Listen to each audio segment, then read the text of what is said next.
Olá, tudo bem? Estamos começando mais um programa Análise da Semana. Hoje com o retorno do nosso querido comentarista Alexandre Gama. Oi, Arno, tudo bem? Prazer em estar de volta e participar desse programa espetacular que é o TV Ideia. Muito bom, muito obrigado, Alexandre. Vamos também saudar a presença sempre marcante do nosso comentarista Marcelo Durães. Gostei do sempre marcante. Dar as boas-vindas para o Ale, prazer te ver, né, de novo, ainda aqui virtualmente, fazia um tempo já que a gente não conversava. Vamos que vamos. E sempre lembrando ao pessoal que está assistindo a gente aí para deixar um like no vídeo, compartilhar com um amigo, com um familiar, acionar o sininho, né, para avisar quando a gente subir um novo vídeo, fazer comentários, enfim. Todo tipo de interação é bastante importante para o crescimento do canal e da nossa comunidade aqui. É isso aí, vamos dar o pontapé inicial? Então, esse programa nós vamos ter 3 blocos. O bloco 1, que são as notícias nacionais. Aí nós vamos falar da tema número 1, a eleição da Câmara e do Senado. No tema 2, a última pesquisa de intenção de votos para presidente da Genial Quest. E depois passaremos para o bloco 2, notícias internacionais. No tema 1, nós vamos abordar o governo Trump e as taxações impostas ao Canadá, México e China, além das ameaças ao bloco europeu. Ainda dentro do bloco 2, notícias internacionais, nós vamos ter o tema 2, que vai ser qual o papel da agência USAID e por que o governo Trump quer encerrar suas atividades. No bloco 3, expressão e arte, nós vamos falar da polêmica em torno do filme super indicado ao Oscar, Emília Pérez, e o envolvimento aí da questão da Carla Sofia Gascon, que teve algumas polêmicas aí que nós vamos abordar também nesse programa de hoje. Então fiquem aí, acompanhem que o programa hoje está imperdível. Então vamos para o bloco número 1, notícias nacionais, eleição na Câmara. Então vamos lá, gente. Bom, tivemos aí a eleição do biênio, né? Todo biênio a gente tem a eleição para os presidentes das duas casas, né? Para o presidente do Senado e presidente da Câmara dos Deputados, né? E aí alguns pontos aqui que eu gostaria de levantar primeiramente. Vamos falar primeiro do presidente da Câmara, né? Quem foi eleito aí foi o Hugo Mota, 35 anos, ele é do Republicanos, nasceu na Paraíba, né? Ou seja, o estado do Nordeste, se formou médico, ele foi eleito aí com larga margem, né? Dos 513 deputados, ele recebeu 444 votos, então foi uma vitória esmagadora frente aos seus oponentes. Acho que a gente tinha mais 2 ou 3 adversários. E aí ele, além de ter sido eleito aí com essa larga vantagem, ele também foi eleito como o presidente mais novo a assumir a cadeira de presidente da Câmara dos Deputados. Então, com 35 anos de idade, ele se tornou o presidente da Câmara mais novo de toda a história aí da Nova República, né? Mas ele não coleciona só esse recorde, digamos assim, né? A gente tem também, ele foi o deputado federal mais jovem a ser eleito na história do país, quando em 2010 ele foi eleito na Paraíba com 86.150 votos aos 21 anos de idade. Eu não sei se vocês sabiam dessa também. E como todo grande oligarca dos rincões nordestinos, né? Ele é de família de políticos. Ou seja, desde a época do avô dele, que foi prefeito da região dele ali, da cidade de Patos, né? É uma cidade da Paraíba, que tem 100 mil habitantes. O avô dele já era prefeito, depois foi deputado federal. O pai dele também foi deputado federal, então ele já vem de uma linhagem aí de políticos do Nordeste de longa data. É uma oligarquia, né? Que se Exatamente. As nossas capitanias hereditárias que ainda existem, né? Não no papel, mas ainda estão por aí. Certo. E ele, assim, é uma pessoa que ele transita bem aí como um bom membro do Centrão em todas as frentes, né? Então ele já fez parte da base aliada do governo Dilma, já fez parte da base aliada do governo Temer, do governo Bolsonaro, né, de quem, aliás, ele foi eleitor declarado. Então, mas, no entanto, nos últimos 2 anos, né, nos 2 anos do governo Lula, aí ele tem votado majoritariamente com a base governista. Com né? o governo. Então, de acordo aí com, segundo o placar do Congresso, que mede ali como os parlamentares estão votando, 73,5% dos votos do Hugo Motta foram alinhados com as pautas governistas. Tá? E segundo apurações informais, informais ali na Câmara dos Deputados, os parlamentares não sabem muito bem, acham uma incógnita a forma como ele vai conduzir a presidência da casa nos próximos 2 anos. Né? Mas aí, enfim, nesses poucos dias que ele foi eleito presidente da Câmara, a gente já tem ali alguns cheiros ali do que ele pode fazer ali. Né? Entre elas, tem algumas pautas aí que são um pouco polêmicas, aliás, se não muito polêmicas. Uma delas é a mudança do sistema de governo brasileiro, que hoje a gente é um presidencialismo, e aí já estão falando em pautar a votação para mudança para o sistema semipresidencial. Semipresidencial. Isso, que seria um meio termo ali entre o parlamentarismo e o presidencialismo. Não vou entrar no detalhe aqui do que é o semipresidencialismo, isso a gente pode deixar talvez para um outro programa para explicar se essa pauta vier a avançar, né? Aliás, se me permite só um pequeno à parte, é um tema legal para a gente desenvolver em um vídeo específico. Sem dúvida. Semipresidencialismo. Sim, também acho bastante relevante o assunto, porque isso vai mudar bastante aí a dinâmica da política brasileira. Ou não, né? Aí vai depender de como isso vai seguir. O parlamentarismo já foi derrotado no passado, né? Mas vamos ver, o semipresidencialismo é uma nova roupagem, né? Então tem que ser visto, tem que ser analisado exato. Qual é a proposta?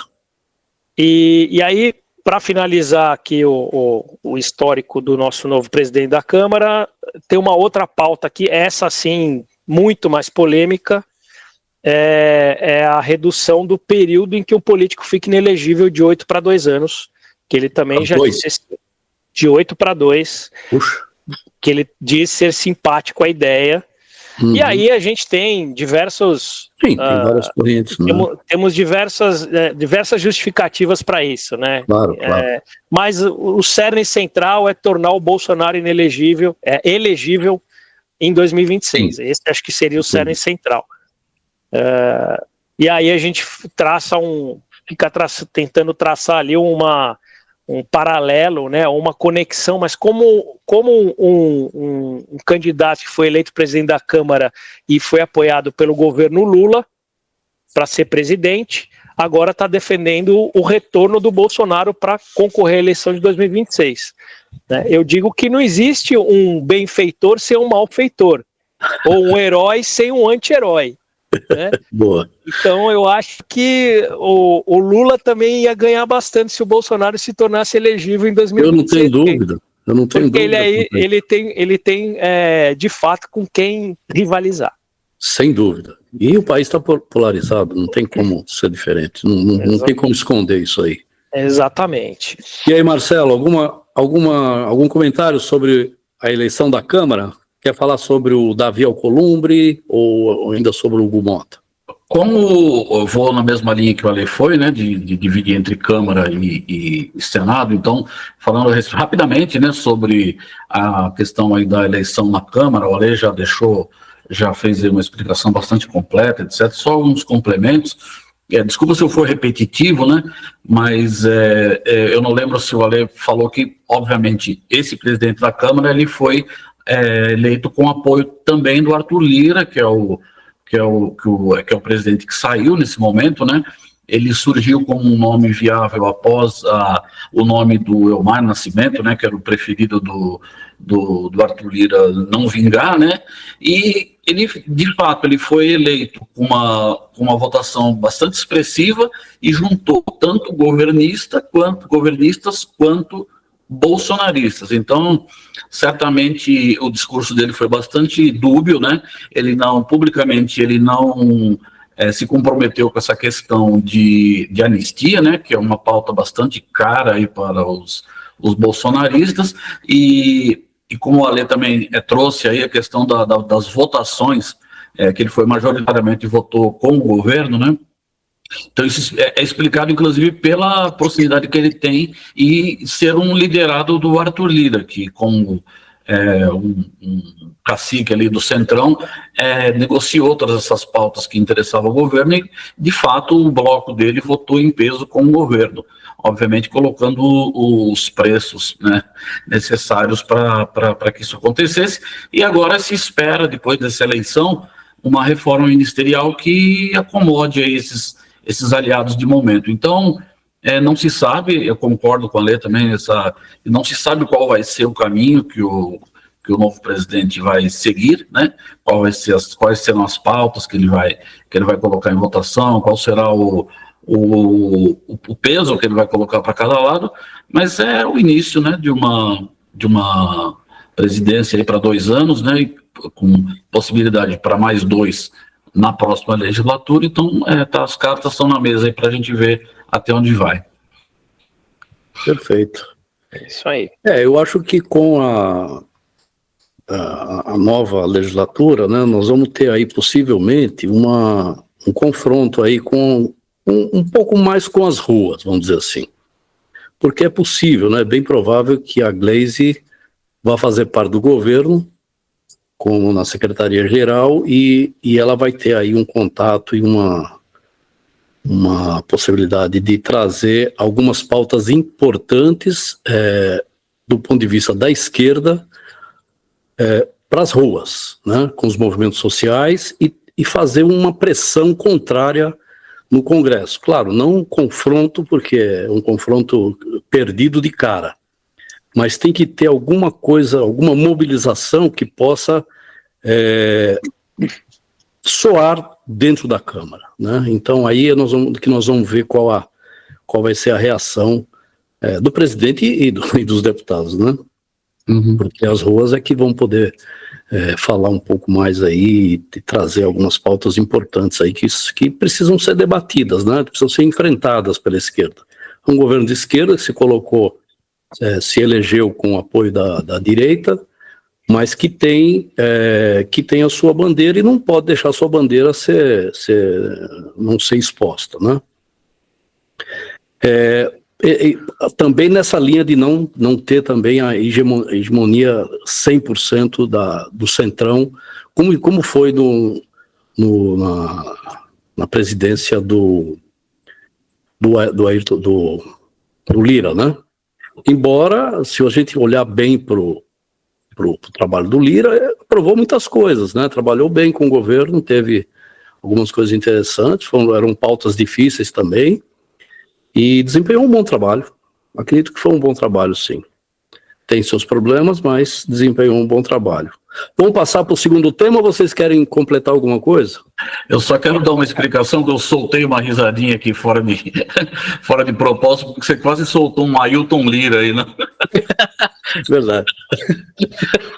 Jogador do Santos da década de 70, 80. Batia de canhota. Canhota não, de chapa, sei lá, nem lembro mais, mas realmente veio esse nome, né? Você quase soltou o Ailton Lira.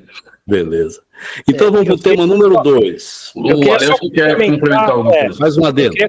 Eu queria só complementar um pouco aqui, falar um pouquinho sobre o Davi Alcolumbre. A eleição dele também ele ganhou com larga margem na votação no Senado, né? Foram 73 votos de 81 senadores. Então, esmagou praticamente a concorrência. Ele tinha dois concorrentes lá, ambos o Girão, do Partido Novo, e tinha esqueci o nome. O astronauta que estava numa candidatura independente, inclusive arrumou briga com o Bolsonaro, né? Ambos tiveram 4 votos apenas. E aí, para ser eleito, ele contou com apoio incondicional do PT, do Lula e do PL do Bolsonaro. Então, a gente vê que o negócio, ele converge, né? Então, o Hugo Motta, a gente vê ele ali transitando nos dois lados, o Alcolumbre também consegue unir Deus e o diabo para votar nele, e aí a gente segue o baile dessa forma. O sistema é difícil da gente quebrar, né?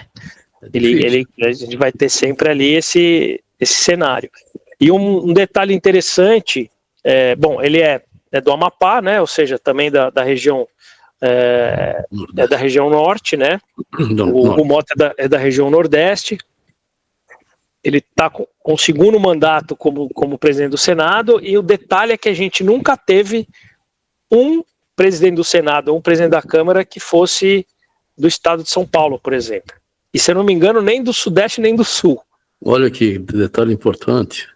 Da Câmara no Lula 1, teve aquele que eles são de Osasco, parece, esqueci o nome dele, do PT. Acho que da Câmara pode ser. É verdade. Eu esqueci o nome deles, eu vou até procurar aqui. Mas do Senado, a gente sempre teve presidentes do Norte ou do Nordeste. Interessante. Invariavelmente. Então, para ver como a gente tem ali uma... talvez a gente deveria refletir como anda essa divisão de poderes entre os estados, né? Toda essa questão do peso do voto, né? O peso do voto no Senado para um cidadão do Amapá não é o mesmo, é muito maior o peso do voto do cidadão do Amapá do que o peso do voto para o cidadão paulista. Uma vez que um senador do Amapá ele precisa de muito menos votos para ser eleito. E a gente tem no Senado, a gente tem ali 3 senadores para cada estado. Uhum. Que também acaba gerando esse descompasso, né? A falta de representação, né, econômica principalmente, né? Exatamente. Mas vamos lá. É o João Paulo Cunha, o nome do deputado que foi lembrou presidente da Câmara. Eu lembrei desse, só mas também não lembro de outro. Então, seguindo, né, para complementar essa questão do Alcolumbre, também foi eleito com votos bolsonaristas, votos petistas. Uma situação interessante com o Davi Alcolumbre, que ele era antes do Rodrigo Pacheco, ele era o presidente do Senado, uma manobra quase que espetacular, ele derrubou o Renan Calheiros, à época, que era bastante forte. Quando ele saiu da presidência do Senado, já se contava como favas contadas que ele retornaria após a saída do Rodrigo Pacheco, e de fato ele voltou. A questão interessante aqui, ele também não acenou ainda para nenhum lado de uma maneira positiva, mas o Ale lembrou que ele é do Amapá, mas o governo já acenou para ele de uma maneira positiva que haverá exploração de petróleo na margem equatorial, na chamada Foz do Amazonas, que foi motivo até de um desentendimento bastante forte na imprensa entre o senador Randolph, né, com a ministra Marina Silva, que inclusive resultou na saída do Randolph da rede naquele momento. Então, o governo já aponta aí com algo bastante favorável para o estado do Amapá, e também é uma incógnita, né, de como o Davi Alcolumbre vai se portar. Eu acho que uma coisa que já mais ou menos ficou clara é que ele não pretende pautar impeachment de ministros do STF, que também é uma pauta bastante cara para os bolsonaristas. Ameniza um pouco, né? Exato. Tá bom, então vamos partir para o tema número 2, dentro de notícias nacionais, que foi a última pesquisa de intenção de votos para presidente da Genial Quest. Como é que vocês viram essa pesquisa? Pesquisa que saiu, né, essa semana com as intenções de voto para 2026, ela traz o Lula como candidato vitorioso nos cenários em que todos os adversários são candidatos da direita, né? Foi testado alguns nomes novos dessa vez, o Gustavo Lima, né, o cantor, o Eduardo Bolsonaro, o Tarcísio de Freitas, né, que também vem sendo testado em todas as pesquisas. A novidade é que dessa vez o Bolsonaro não foi testado em nenhuma delas. Então o Lula, apesar de aparecer vitorioso, né, em todos os cenários, a pesquisa ela traz a mesma tendência que trouxe a pesquisa de popularidade. Ele continua ali vitorioso, mas a tendência dele até aqui é de queda. Então é um momento bastante delicado para o governo que pretende se lançar à reeleição, porque nesse momento aqui, apesar de faltar, como a gente já falou em outros episódios, apesar de faltar mais de um ano e meio para as eleições, é nesse momento aqui que são formadas as alianças, são construídas as alianças. E o governo demonstrando alguma fragilidade, ele poderá montar suas alianças, mas a um preço mais alto, né? Uma divisão aí de cargos, etc., acima daquilo que se espera. Então é um sinal de alerta para o governo que o Lula continua, né, nessa liderança, mas a pesquisa, a única coisa que ela diz é que é um candidato viável nacionalmente, continua sendo um candidato viável, mas algumas vertentes já estão cantando vitória, o que não é verdade, e outras vertentes também acham que o Lula está em declínio, que esse declínio não vai ser estancado. Existe uma possibilidade, né, com essa questão aí da melhora na comunicação, etc., mas é aquilo que nós também falamos em episódios anteriores. A comunicação é importante, mas o governo Lula precisa entregar, principalmente para aqueles que são a base do seu eleitorado, que são os de salário, até 2 salários mínimos de renda, Nordeste, o eleitorado feminino, que foram as 3 categorias onde ele teve uma queda bastante expressiva na popularidade, conforme a última pesquisa. Então as cartas estão lançadas com essa pesquisa, as alianças já estão sendo montadas, o governo está sacudindo, né, a poeira aí desse desempenho no início do ano declinante, né? E ver como mais alguns meses aí nós vamos ter outra pesquisa e ver se surtiu algum resultado toda essa movimentação que está sendo feita agora. Alexandre? Vamos lá.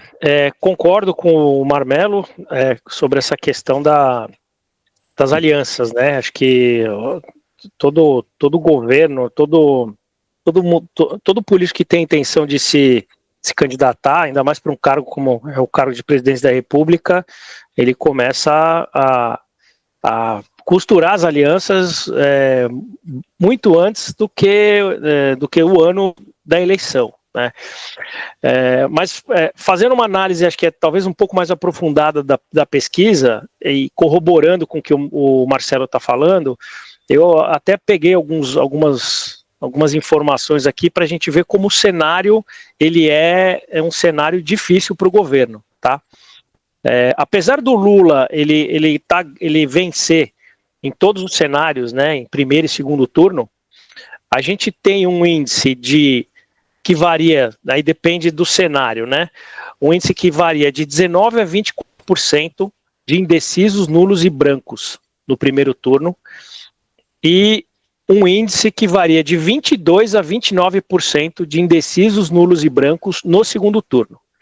Então tem muito voto aí para disputar, seja entre o Lula, seja entre um candidato forte da direita, ou candidatos da direita, né? Outro ponto que me chamou a atenção nessa pesquisa foi em relação à rejeição, né? Lembrado.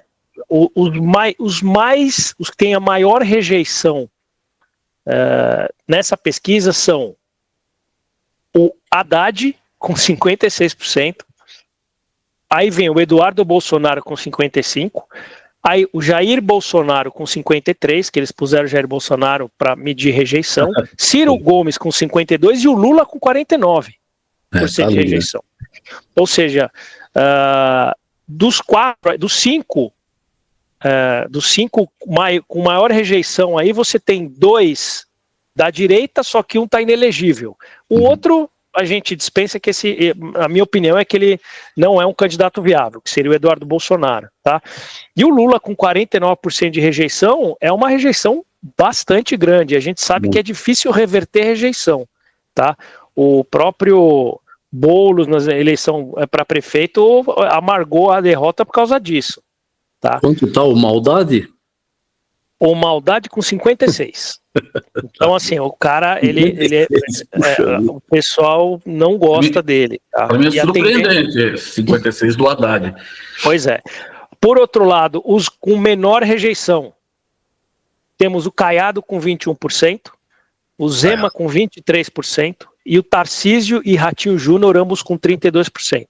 O que mostra que a direita, os candidatos de direita, eles têm muito mais espaço para crescer do que os candidatos de esquerda, ou o Lula, né? E aí a gente tem também um outro ponto aqui, que é um ponto que é fundamental quando você quer ganhar espaço numa eleição, quando você está disputando a eleição e quer ganhar voto, que são aqueles que são os menos conhecidos. Às vezes, você vai disputar uma eleição, ainda mais uma eleição para presidente, que é em âmbito nacional, né? Você tem candidatos que têm espaço aí, se fizer um bom trabalho de marketing, né? Correr o Brasil inteiro, tem bastante espaço para crescer, para ficar conhecido, né? Colocar a cara a tapa, digamos assim. E aí a gente tem os menos conhecidos, de novo, Caiado, com 68%, o Zema, de novo, com 62%, e aí Ratinho Júnior com 51% e Tarcísio com 45%. Todos candidatos de direita. Ou seja, o espaço da direita para crescimento nas próximas eleições é enorme. E aí eu vou até colocar aqui um outro temperinho aqui, porque isso aqui é pesquisa estimulada, certo? Então eles vão lá, desses nomes aqui, em quem você vota, aí a pessoa que foi entrevistada pegou e pontuou um nome, tá? Se você vai para pesquisa espontânea, 78% das pessoas falaram que estavam indecisas. Nossa, muita coisa. E aí vem 9% o Lula, 9% o Bolsonaro e 1% o Gustavo Lima e 1% outros.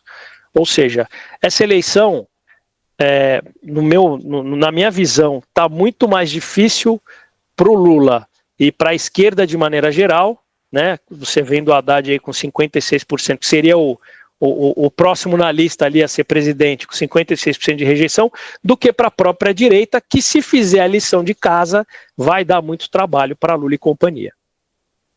Olha, eu queria que você analisasse essa questão aí do Gustavo Lima. O que você acha de um candidato? Eu acho que ele é um boi de piranha aqui nesses nomes. Pablo Marçal aparece, né, aqui também, né? Ele até tem uma votação até que razoavelmente expressiva. Na comparação com o Lula, ele é o que aparece em melhor condição, o Gustavo Lima. 41-35. Mas eu acho que vamos fazer vamos traçar aqui um paralelo com o Datena, né? O Datena foi um cavalo paraguaio da eleição de São Paulo, começou ali super, né, competitivo, e no fim das contas teve um percentual pífio de votação, muito por conta, enfim, do destempero dele, né, nas entrevistas, nos debates, né, o episódio da cadeirada, do xingamento. Eu não acho que o Gustavo Lima vai fazer isso, mas assim, você tem que ter programa, né? Se você não tiver programa de governo, o que o cara vai fazer? Eu acho que ele vai ser jantado pelos outros, pelos políticos profissionais, digamos assim, e eu acho que no fim das contas ele vai acabar deixando de competir pela presidência, né, de se candidatar à presidência, vai apoiar algum candidato. E aí esses votos dele vão acabar migrando em certa medida para esse candidato. Provavelmente um candidato de direita, evidentemente. Os bolsonaristas até acusam, e eu vejo algum sentido, que isso aí é um balão de ensaio do Ronaldo Caiado. E justamente está jogando o Gustavo Lima, que são amigos pessoais, né, os dois, está jogando o Gustavo Lima justamente para isso que você falou, puxar essa atenção, isso. E daqui a pouco ele apoia o Caiado e espera-se uma transferência de votos. É uma estratégia para ganhar voto. Isso aí tá muito claro isso. E o Gustavo Lima, ele é um cantor, né? Ele é nacionalmente conhecido. Até quem não ouve sertanejo sabe quem é o cara. Né? Então isso tem um peso grande. Quando começar a eleição, essa migração de voto do Gustavo Lima pode ser importante. Perfeito. Entendi. Acho que os números, realmente, mais uma vez, nós vamos ter aí uma disputa apertada, né, como foi a última. Se realmente o Bolsonaro não participar, essa disputa vai ser ainda pior para o campo da esquerda, principalmente para o Lula. Mas eu vejo que na hora do debate político, na hora de ir para as ruas, de colocar as questões que estão aí sendo questionadas, né, pelo povo em geral, que está sofrendo muito, eu acho que esses números, eles, embora reflitam uma dificuldade, e a gente já tem o histórico também dessa dificuldade, a hora que você vai para o debate político, né, com a figura do Lula, colocando em pauta as questões de esquerda, por isso que ele não pode se perder nesses últimos 2 anos, aí como se perdeu nos 2 primeiros, a possibilidade da esquerda triunfar mais uma vez, considerando que o candidato seja o Lula, ela não é descartável, né? Ela não é descartável. Mas concordo, vai ser difícil, mais uma vez vai ser muito difícil. Tomara que a gente não tenha um candidato de centro, né? Porque essa é a aposta do mercado, da Faria Lima, da elite, né? Burguesia que é um candidato de centro exatamente para vender essa imagem de não polarização, que é uma mentira, na minha opinião. Polarização existe e está aí, está claro, está evidente, né? E na disputa política ela vai ficar ainda mais acirrada. Vamos ver. Eu acredito. Pois não. Eu acredito que acho que a única chance do Lula ganhar de fato é com o Bolsonaro competindo com ele nas eleições. Eu apostaria nesse cenário. Porque e aí tem uma outra questão também. Vamos lembrar de quando o Lula estava preso e aí ele segurou até o último minuto para largar o osso e aí colocou o Haddad como candidato à presidência da República para disputar com o Bolsonaro e perdeu. Esse tempo que o Lula ficou ensaiando, dizendo-se candidato e não liberou, não liberou e não liderou o PT e a esquerda para que se aglutinassem em torno de um candidato, foi fundamental para que o Bolsonaro também vencesse a eleição. Sem dúvida. Essa é a grande mágoa do Ciro Gomes, inclusive. Exatamente. E dessa vez a gente tem um cenário inverso. O Bolsonaro está inelegível, como o Lula assim o era, né, em 2018, e a gente sabe que, assim como o Lula, o Bolsonaro tem um ego que não cabe dentro dele. Então a gente vai ver como é que vai ser vai ter que observar como vai ser esse comportamento do Bolsonaro diante do fato dele não ganhar de volta seus direitos políticos para disputar a eleição. Quanto tempo ele vai ficar segurando para daí liberar a direita para disputar a eleição e aí se aglutinar em torno de um candidato. A direita tem diversos candidatos bons. Tem alguns bons aí, a gente tem bons em termos de nome, eu estou falando também, né? Não só de competência, mas de nome. E se a direita não se organizar para se aglutinar em torno de um nome forte, o Lula tem grande chance de ganhar. Correto. Posso só concluir a minha parte aqui? Pode falar. Rapidinho. Só para concluir, pelo menos da minha parte, eu acho que o grande fiel da balança dessa eleição vai ser um cidadão chamado Gilberto Kassab. O Gilberto Kassab hoje ele é um político que ele está bastante cacifado pelas últimas eleições municipais. O partido dele é o partido que fez mais prefeitos no Brasil, mais de 800 prefeituras, e ele é um cara ali que mais ou menos é um mentor político do governador de São Paulo, Tarcísio de Freitas. Números para lá, para cá, para mim, o candidato mais forte, se realmente se lançar a candidatura à presidência agora, em 2026, contra o Lula, apesar dos números não dizerem isso, mas para mim é o Tarcísio de Freitas.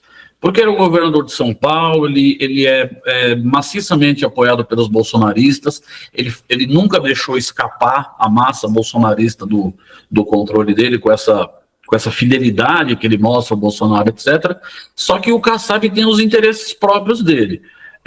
Disse, né, na boca pequena aí, que o plano do Kassab é não soltar o Tarcísio para ser candidato a presidente agora, porque ele deseja ser candidato a vice para uma eventual reeleição do Tarcísio, o que hoje, para mim, favas contadas, que o Tarcísio se reelege em São Paulo, e ao mesmo tempo ele mantém o apoio ao Lula e participando do governo federal e montando o seu arcabouço político aí, para aí sim, em 2030, ir com um candidato apoiado por ele, que é o Tarcísio, e ele herdando o governo do estado de São Paulo e traçando a trajetória dele. Então, vamos ver como que isso se desenrola. Ok. Tem muita água para correr debaixo dessa ponte, hein? No fim das contas, falar sobre pesquisa nessa altura do campeonato é que nem falar do vencedor do Campeonato Paulista agora, na primeira fase. Não tem o que mudar. Tudo conjuntura, no fim das contas. É verdade. Mas já mostra. Já mostra uma tendência, né? É isso. E com essa polarização piorou mais ainda. Sem dúvida. A gente viu, de novo, vou usar São Paulo como exemplo. A gente viu São Paulo. Quantos votos de diferença entre o primeiro e o segundo colocado no segundo turno? Foi quase nada ali. Foi um nariz de diferença, né? Então vamos para o bloco 2, notícias internacionais. Vamos lá, vamos falar no tema 1 aqui do governo Trump, mais uma vez. E essas taxações aí que estão sendo impostas ao Canadá, México, China, e além da ameaça para o bloco europeu, o que o Trump está tentando fazer no governo, gente? Fala para mim aí. Vamos alternar. Bom, vamos lá. Bom, o Trump, ele está, para mim, assim, fazendo uma análise fria, ele está usando as políticas tarifárias para diversos objetivos, que não o objetivo principal das políticas tarifárias, que é normalmente no âmbito comercial que você usa, né? Quando você quer, enfim... Ele trouxe político, né? Isso, quando você quer... como é que eu esqueci o termo agora, mas quando você está disputando comercialmente com um país ali, né? Você protecionismo, quer dar protecionismo, desenvolvendo o produto, aquela coisa, né? Exatamente. Aí você usa políticas de aumento de tarifa justamente para isso. No caso do México e do Canadá, o Trump está usando a política tarifária por uma questão de segurança de fronteira e de migração. Tanto é que ele suspendeu agora por um mês esse aumento de tarifa diante da resposta do Canadá e do México, né? Então o Trump ameaçou aumentar lá 25% as tarifas para os dois países, e se eles não aumentassem a fiscalização de fronteira para a entrada de imigrantes e de drogas, especialmente aquela droga. Opioide, me recordem o nome, que agora não lembro. Mas o fentanil. Fentanil, exatamente. Então, ele quer que México e Canadá aumentem e muito a fiscalização de fronteira para evitar a entrada de imigrantes e do fentanil, que tem matado muitos americanos aí de overdose. 60 mil, um número estrondoso. E aí o México e o Canadá já disseram que vão aumentar, então o Trump pegou e voltou atrás e falou, tá bom, vou ficar um mês aqui, vou suspender, vamos ver o que vai acontecer. Então ele tá aguardando um movimento que o Canadá e o México saiam da retórica, né, do discurso e na prática realmente aumentem a fiscalização de fronteira. Com relação à China, que é de fato o verdadeiro inimigo dos Estados Unidos, segundo Donald Trump, eles mantiveram as tarifas e a China já está retalhando com tarifas também. Retalhando, era essa a palavra que eu estava procurando. Já estão retalhando. A China já está retalhando com tarifas também os produtos americanos e já disse que vai entrar com uma reclamação junto à OMC. O resumo da ópera é que o Trump está fazendo uma salada... Uma opressão em cima dos mais fracos, vamos dizer assim. Não é o caso da China do ponto de vista comercial, mas os demais não têm a mínima chance de brigar, né? O que está acontecendo é que o Trump está igualando tradicionais aliados dele à China, que de fato não é uma aliada, né? A China ela é o novo, digamos que a China está para a Rússia, né? Na época da Guerra Fria. A China hoje em dia é a grande ameaça ao imperialismo americano, né? A hegemonia dos Estados Unidos no mundo.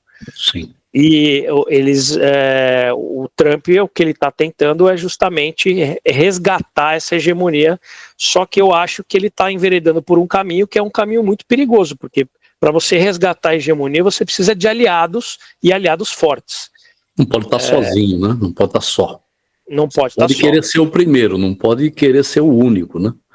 Então, isolado, né? Ficar isolado. Esse tipo de imposição junto a aliados tradicionais de longa data é algo bastante perigoso, né? Pode ser que os Estados Unidos deixe de ser, possa ver ameaçada a sua posição de respeitado líder mundial. Porque aí o que pode acontecer? Esses países podem se unir de outra forma, né? Se eles exatamente, em outros blocos, né? Os blocos que já tem vão crescer ainda mais e surgirem outros, por que não? Né? Uma ofensiva dessa acaba causando esse tipo de problema, claro. E agora, do ponto de vista de alguma forma não demonstra um certo declínio, um desespero do imperialismo, vamos dizer assim, de uma forma geral?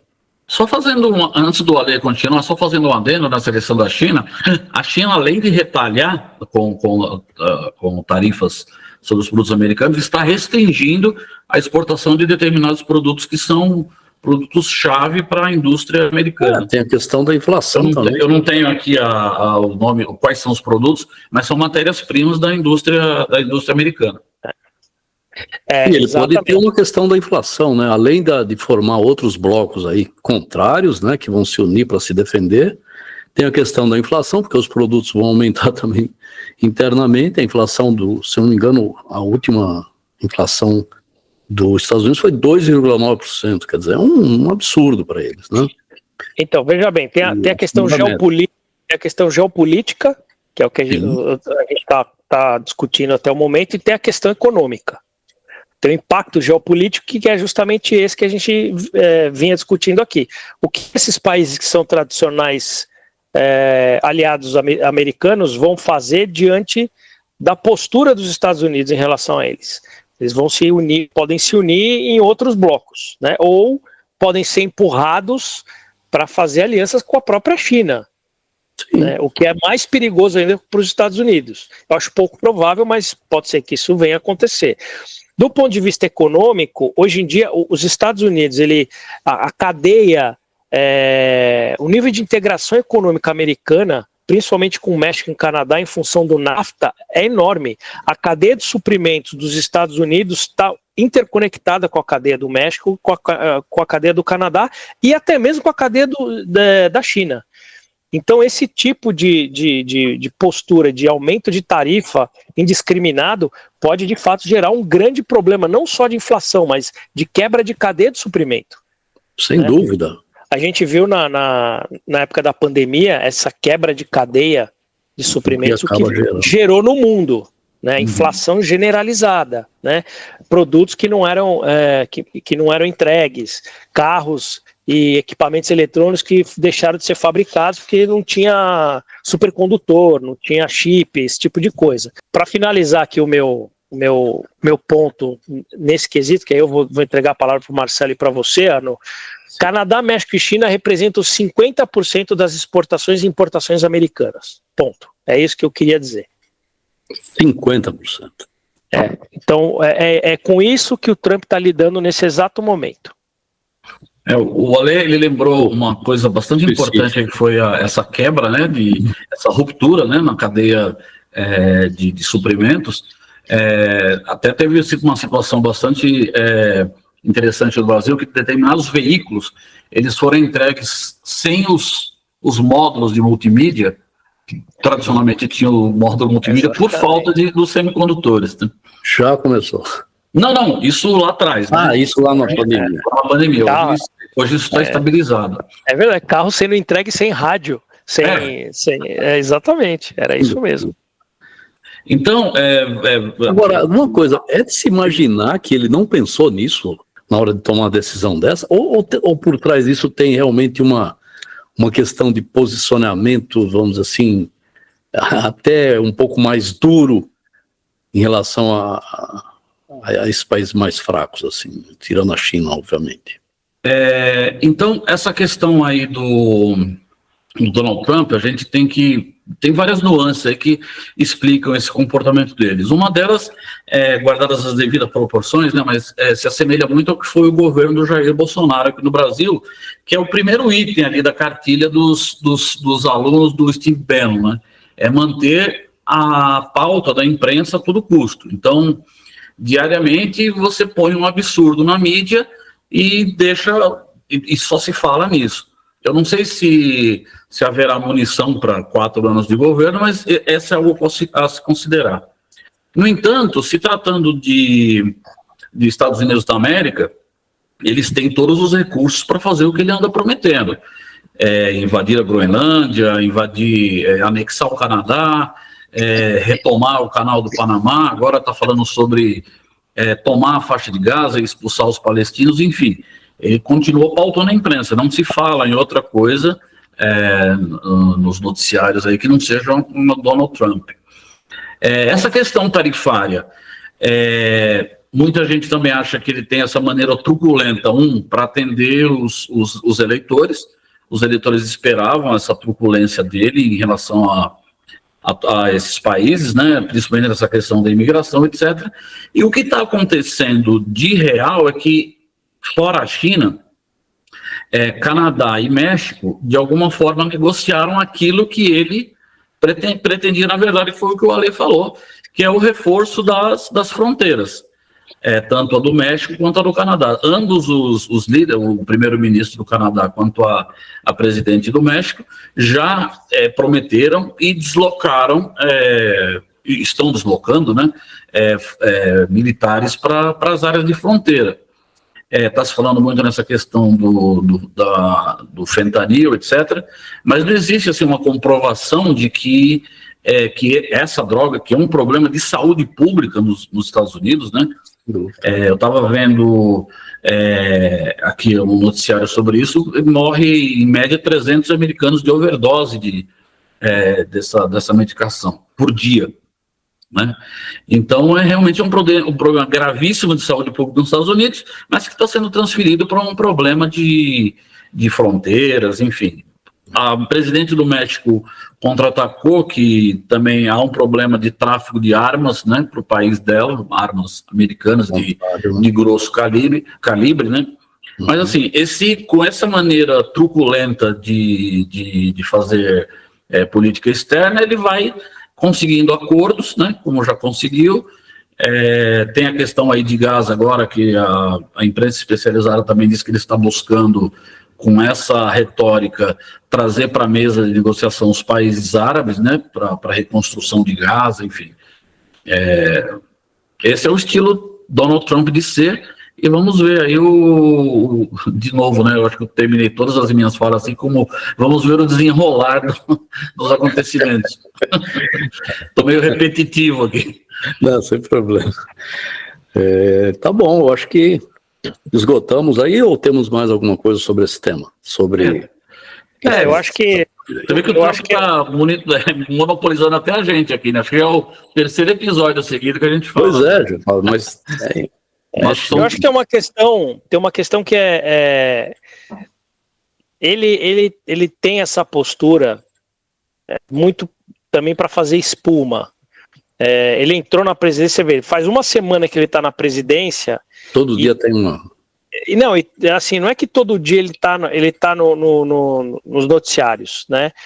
Todos os líderes mundiais, incluindo Xi Jinping, Putin, etc.,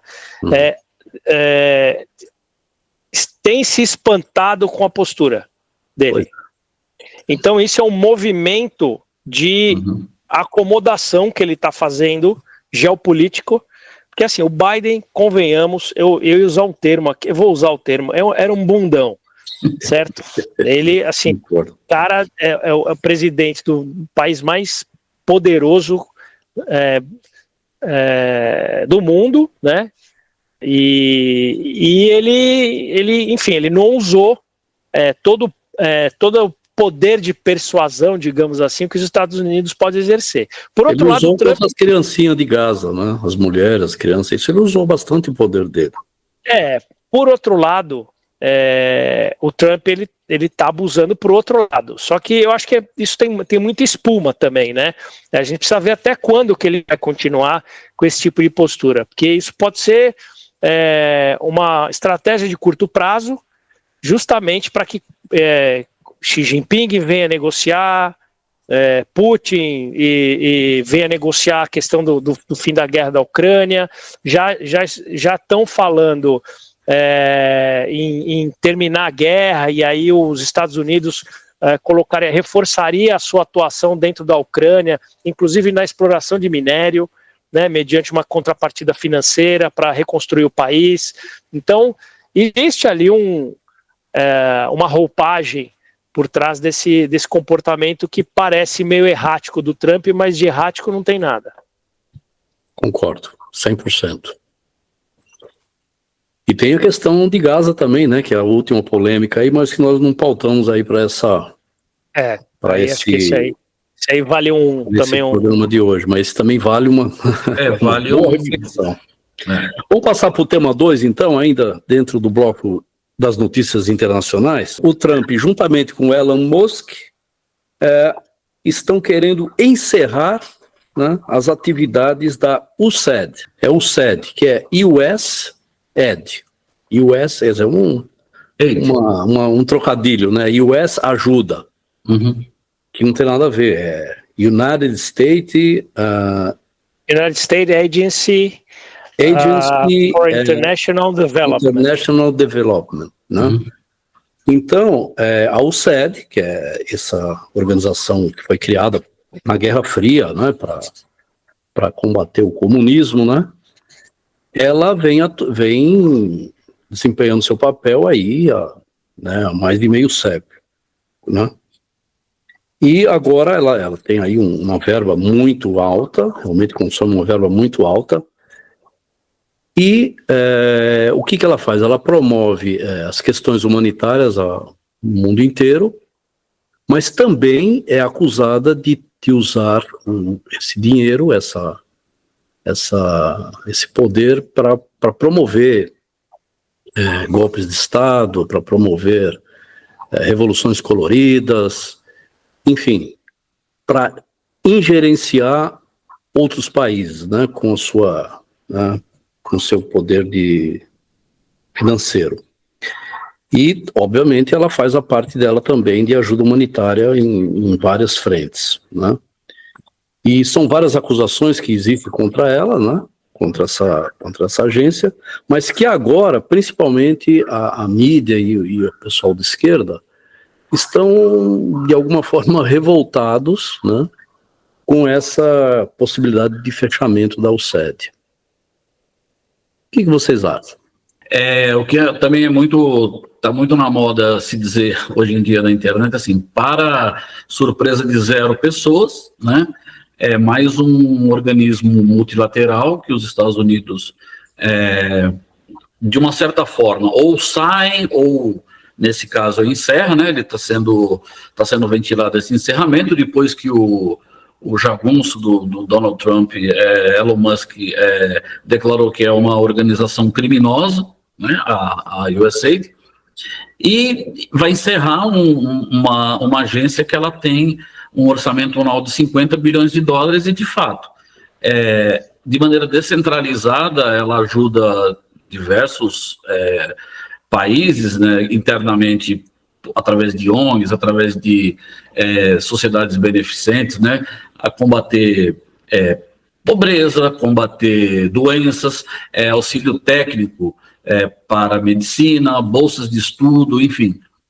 Tem uma ajuda humanitária bastante importante que, uma vez encerrada, vai ser 50 bilhões de dólares que vai sumir dos orçamentos de diversas entidades, né, pelo mundo. Eu até fiquei assim pensando como que eu não conheço o ordenamento jurídico dos Estados Unidos, se uma agência desse porte ele poderia ser encerrada com um ato executivo, né? Que é algo que ela é uma agência independente, alguma coisa assim. Também não tenho essa certeza. Então, porque foi ventilado na imprensa que isso não poderia acontecer, mas pesquisando rapidamente sobre esse tema, ela foi criada com um ato executivo do presidente Kennedy. Então, de fato, ela pode ser encerrada através de um ato executivo também, né, que equivale a um decreto aqui no Brasil. Existem essas acusações, né, de interferência nos países. Não é negligenciável as acusações, porque dificilmente o Congresso americano iria liberar 50 bilhões de dólares de orçamento para uma agência que vai atuar no exterior, sem que alguns dos interesses americanos fossem garantidos através do mundo. Mas isso é algo que há que se provar. Agora, o grande vácuo que fica realmente é dinheiro para ações humanitárias. Entendi. Rapidamente, só para as denúncias, né, que são públicas, né, não estamos inventando nada aqui. São as revoluções coloridas. A questão foi acusada pelo governo venezuelano de financiar a oposição ao chavismo através de ONGs, exatamente através de ONGs. Na Bolívia, ela apoiou o movimento separatista naquele movimento da saída do Evo Morales. Em Cuba, ela financia programas como Zoom Zuneus. Já ouviu falar esse programa, Marcelo? Já. Em Cuba? Já. É um aplicativo semelhante ao Zoom Zuneu. Zoom Zuneu. É uma rede é um aplicativo semelhante ao Twitter, né? Uhum. E ele foi usado aí para propaganda contra o governo cubano, enfim. No Oriente Médio, você teve aí as primaveras árabes aí, várias, né, que a gente observou ao mundo, todo financiado, quer dizer, essa acusação que pesa contra a UCED. O UCED para financiamento secreto, né, documentos vazados indicam que a UCED já foi usada para canalizar dinheiro para grupos que promovem mudanças políticas em diversos países. Por exemplo, em 2013, a Associated Press revelou que a agência tentou criar secretamente uma rede social em Cuba para mobilizar a população contra o governo. A UCED também trabalhou junto ao National Endowment for Democracy, que é o NED, e outras organizações para ser vinculado a operações de influência política nos Estados Unidos e no exterior. A UCED nega qualquer envolvimento direto nessas operações de mudança de regime, principalmente, e afirma que seu trabalho é exclusivamente humanitário e voltado para o desenvolvimento global. No entanto, críticos argumentam que, mesmo quando a agência age dentro da legalidade, seu financiamento pode ser usado indiretamente para fins políticos. Ok? Então essa vamos dizer assim, é o panorama que está em torno dessa UCED aí, que é bastante polêmico, né? Eu diria que os acusadores são acusadores de pouca credibilidade, né? Obviamente há que se provar, mas a gente está falando da Bolívia, da Venezuela, dos ditadores do Oriente Médio, enfim. Eu repito, eu duvido que o Congresso americano iria aprovar um orçamento de 50 bilhões de dólares para ser usado no exterior, sem que alguns interesses americanos fossem garantidos pela agência. Trabalhar dessa maneira, como a USAID ela trabalha de uma maneira descentralizada, com pessoas dos próprios países, né, eles não têm uma missão de 50, 100 pessoas em cada lugar, eles trabalham com as pessoas dentro dos países, então teria que ser uma coordenação muito grande para que tudo isso fosse captado. Mas, enfim, que se investigue, que se prove. O grande vácuo que vai ficar realmente vai ser na ajuda humanitária e, inclusive, questões de combate às mudanças climáticas, etc., que é dinheiro que desaparece. Eu tomei cuidado de olhar a destinação do dinheiro, né? Que ela é uma empresa transparente. Você tem lá um item chamado governança, que destina praticamente 20% de toda essa verba, e é um item fechado. Governança, quer dizer, um nome que leva a toda essa polêmica aí. As demais realmente são para ajudas humanitárias e tudo mais. Tem alguma coisa para compor, Alexandre? Quando você vai, eu dei uma olhada aqui também no que é a USAID, né? Qual que é o objetivo dela? Assim, acho que a primeira coisa que a gente tem que pontuar é quando ela foi criada, né? Que foi no olho do furacão da Guerra Fria. Correto. 61. Então, acho que foi durante o governo Kennedy, talvez. Isso. Sim. E aí você tem uma questão que, assim, acho que nada mais interessante do que criar uma agência que, abro aspas, promove o desenvolvimento econômico, saúde global, combate à pobreza e ajuda humanitária, fecha aspas, e poder usar essa agência como instrumento de influência política em outros países, notadamente países que são oposição, né? Ideologicamente são oposição aos Estados Unidos. Se isso é fato ou não, isso cabe às investigações apurar. Mas fato é que os Estados Unidos, isso é bem perfil americano, né? Muito, né? Os Estados Unidos, para exercer o seu poder de influência, para continuar sendo o país mais influente, do globo, ele tem os instrumentos, tem o Hammer, né? E por outro lado ele tem as maneiras incisivas de exercer influência, né? O Trump agora ele está exercendo influência através do martelo, né? Direta, né? Mais direta, pelo menos, né? A USA não é com a carinha bonitinha, né? Exatamente. Não vai dar tapinha nas costas, ele vem dar uma martelada logo de uma vez e encerra o assunto. A USAID, o que tudo indica, ela era usada de uma maneira um pouco mais escusa. Mas acho que as investigações é que vão ter que dizer, né? E eu concordo com o Marcelo quando a gente pega e analisa quem são os governos, né? E quem são os líderes que estão majoritariamente vindo com esse tipo de denúncia. Eu confesso que não dá para acreditar muito, né? São governos que não têm credibilidade absolutamente nenhuma. Governo venezuelano, governo cubano, as ditaduras do Oriente Médio, a própria Bolívia também, com o Evo Morales, não dá para a gente confiar muito, né? Ok. O governo americano, no caso, ele tem a sua forma, né, de exercer o seu poder de imperialista sobre o mundo, né? E tem vários instrumentos para isso. Um deles pode ser esse aí. Exatamente. Então E assim, vamos lá. Marcelo? Não, só concluindo, a gente não pode deixar de lembrar que esse tipo de entidade, ela não tá isenta de ter um uso ideológico, né, de Sim, ser claro. usado em prol de uma ideologia, seja ela qual for, né?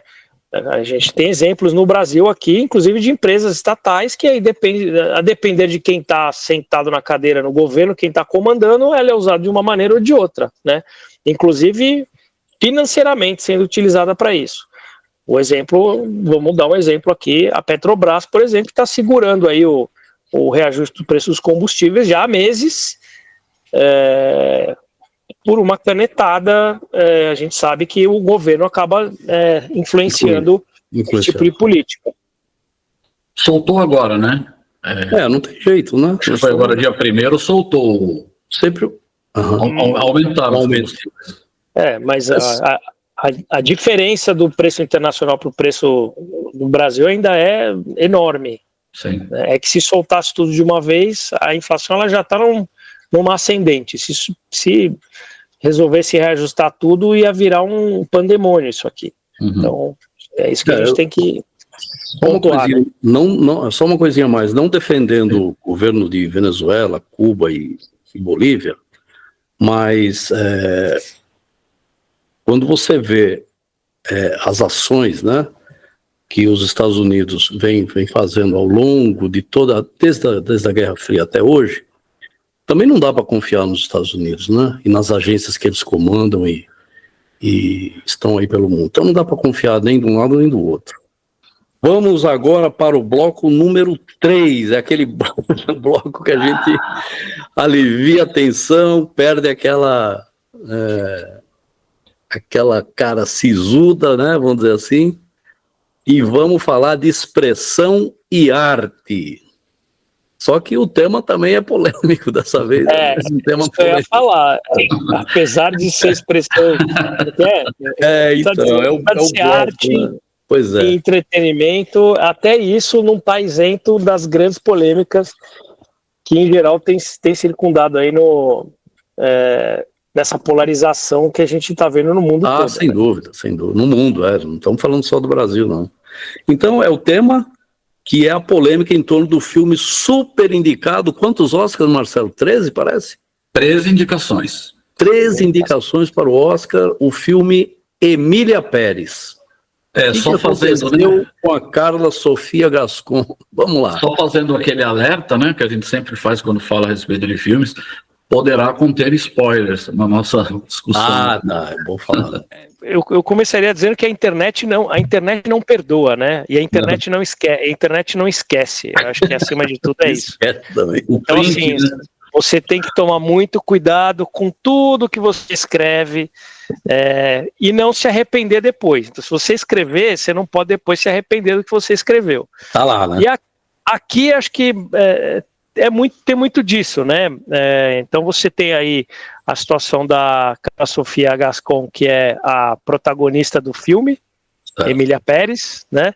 Eu não vou entrar no mérito do filme, porque eu não assisti o filme, eu li só uma sinopse aqui muito curta, né? E é bem curta, de fato, então não dá nem para eu dar spoiler sobre o filme, mas o que eu posso dizer é sobre a polêmica que está rolando em função da atriz, né? Uma delas, a crítica que ela fez, tecendo alguns comentários ali depreciativos em relação ao filme brasileiro, a atriz brasileira, depois voltou atrás, tentou se retratar, e aí também a gente tem outras situações também semelhantes, onde ela fez alguns comentários por meio da internet, nas redes sociais, seja Twitter, seja Instagram também. Resgataram posts antigos delas com racismo, xenofobia. Exatamente. E, inclusive, assim, isso gerou uma comoção aí com seguidores, etc., que já estão pedindo para tirar o filme da corrida pelo Oscar. né? Estão fazendo bastante pressão ali para a academia tirar o filme da corrida pelo Oscar. Tem todas as indicações, tá? E também o próprio diretor do filme também está metendo o pau nela, falando que ela é autodestrutiva, que ela não precisaria estar fazendo isso. Ou seja, a situação está bastante pesada. Ela não, pelo que eu li aí de todos os comentários, os artigos a respeito do assunto, ela não sabe definitivamente lidar com esse tipo de situação. Toda vez ela começou com as polêmicas e agora ela tenta se retratar e parece que ela vai se enfiando num buraco que vai piorando cada vez mais. E aí é aquela história da máquina de cancelamento, que ela é terrível, né? Ela é implacável, ruthless, como diria. É a guilhotina da época. Exatamente. Marcelo? Olha, eu fico um pouco triste por ter o Oscar ter se tornado, né, essa polêmica toda, né? Obviamente eu não vou negligenciar os fatos que levaram a isso, mas dá uma certa tristeza porque pode até manchar a cerimônia, enfim, quando nós brasileiros, né, estamos tão perto de uma possível conquista. Né? Já está meio que virando clima de Copa do Mundo, etc., mas enfim. Mas, de fato, né, o filme ele já está em algumas polêmicas desde a exibição no México. Existem muitos mexicanos que estão pedindo dinheiro de volta. A alegação não é a qualidade do filme, etc., mas que retrataram o México de uma maneira que não está agradando aos mexicanos. Inclusive, há uma corrente muito forte de mexicanos digamos, na torcida pelo filme brasileiro, pela Fernanda Torres, etc. Teve essas polêmicas aí que o Ale citou aí em relação à atriz principal, né, a Carla Sofia Gascon, que foram resgatar posts antigos dela, onde ela tinha ali manifestações de cunho racista, de cunho xenofóbico, enfim. E tudo isso por causa de uma declaração dela, que ela estava sofrendo hates, né, de brasileiros, nas redes sociais dela e nas redes sociais do filme. Ela estava sofrendo hates e ela declarou, para quem quisesse ouvir, que eram pessoas ligadas a Fernanda Torres que estavam comandando essa série de ataques. Então isso caiu muito mal, foi aí que foram atrás desses tweets, enfim, e printaram, ela deletou, acho que as redes sociais, mas não adiantou, porque já estava com tudo isso na mão. Então ela veio se retratou de uma maneira até ostensiva, terminou entrevistas aos prantos, etc. Mas isso está custando muito caro para ela, porque ela já foi retirada do material de promoção do filme, porque a campanha pelo Oscar continua, né? Da mesma maneira que a Sony está fazendo a promoção pelo lado de Ainda Estou Aqui, a Netflix, né, que é a detentora dos direitos de distribuição, continuou fazendo a promoção do filme, só que retirou ela do material e ela não aparece mais também na promoção do filme. Então é um sinal claro, né, de que nem a Netflix está concordando com o comportamento dela, apesar dela ter tentado se retratar. É um filme que recebeu 3 indicações para o Oscar, inclusive de melhor filme estrangeiro, de atriz coadjuvante e atriz principal de direção, mas é um filme que está sendo contestado e está se atribuindo muito aí a grana da Netflix na promoção desse filme. Um outro dado aqui, só para terminar, que o Ale falou aí em relação à máquina do cancelamento, né? O perfil oficial do Oscar, né, que é o The Academy, parou de seguir a Carla Sofia Gascon no Instagram. Então, nos tempos atuais, esse é um sinal de ruptura, né? Porque não tem mais assim, fulano terminou o namoro com não sei quem, né? Fulano deixou de seguir, que é um sinal de ruptura. Então, ou seja, você deixou de existir, né? Você não existe mais. Exato. Então eu fico triste que o Oscar chegou nessa condição. Sim. Por outro lado, também resgataram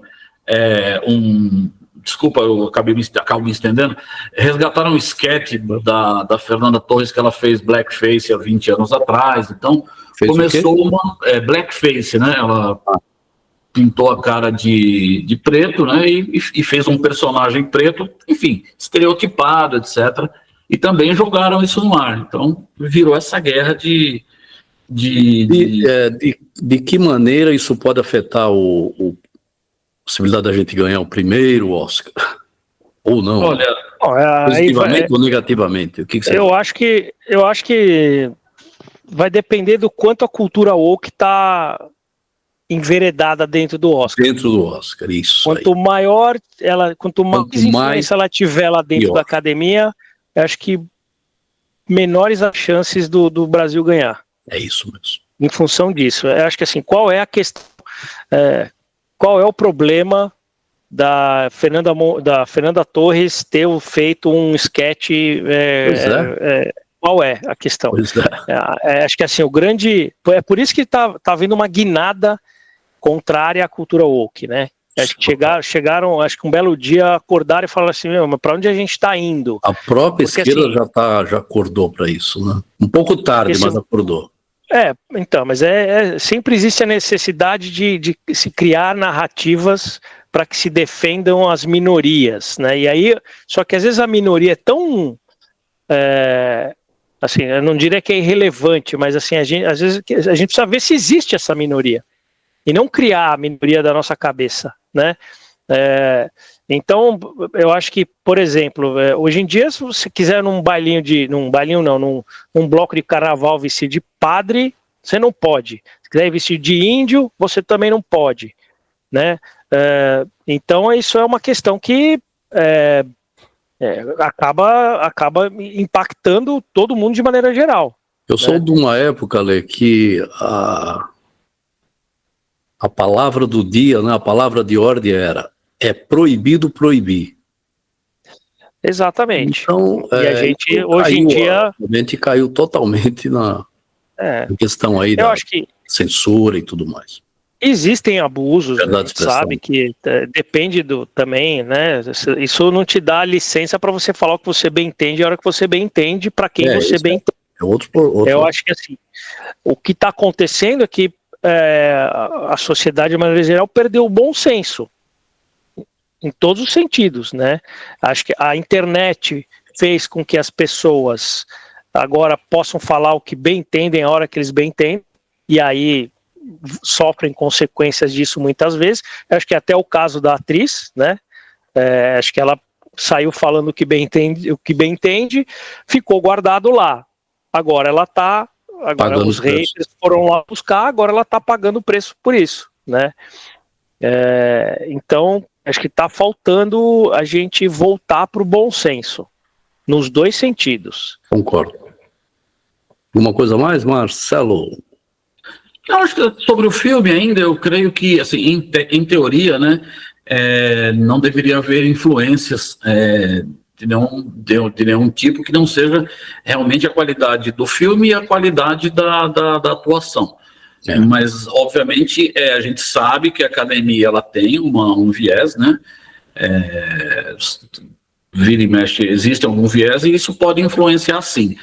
Em teoria, nada além da qualidade do filme, da qualidade da direção, da qualidade da atuação, deveria influenciar na escolha, né, da melhor atriz, do melhor filme estrangeiro, do melhor filme, né, que estamos concorrendo. Eu acho que esse aí talvez seja eu acho que nós somos muito fortes no melhor filme estrangeiro, muito fortes no melhor atriz, e já não tão fortes em melhor filme, porque são 10 filmes, enfim. E existem filmes muito bons concorrendo que a gente não está nem discutindo. No entanto, a academia ela tem uma agenda, né? Eu não gosto muito desses rótulos que criam, né? Woke, etc. Mas, enfim, a academia tem uma forma de pensar e, obviamente, isso pode influenciar nos membros que votam. Perfeito, vamos terminar. Quero agradecer a presença do Ale, trouxe aí bastante informação para a gente, aí criou uma diversidade aí de opiniões, tal, que a gente não vinha conseguindo ter, né? Estava tudo mais ou menos com o mesmo viés, então eu acho que contribuiu bastante para a gente. Contribuiu bastante, sem dúvida, Ale. Agradeço também a sua participação mais uma vez. Imagina, e vamos gente. continuar juntos aí, tá? Pedir para o público pessoal. interagir com a gente também, fazer perguntas, né? Façam aí os seus comentários, enfim, compartilhe com seus amigos, né? E também tem uma coisa importante, vem defender sua ideia aqui, vem fazer sua análise e nos ajudar a achar um caminho que possa ser plural, né? De todas as formas.